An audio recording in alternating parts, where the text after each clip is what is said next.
родство. Вот мы из фильмов узнали, что мама на плечах носила в школу ребенка, потому что там нечего было одевать. Я думаю, что это была такая связь между мамой и между сыном, и вот это вот духовное татарское родство, и это именно передалось Мулиеву. Что вот вы увидели у нас в Татарстане, какое качество Мулиеву было?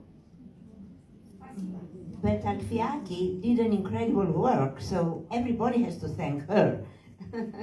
Я проделала большую работу как раз ну, не пропаганде даже, а популяризации образа Нуриева. And it's only the beginning.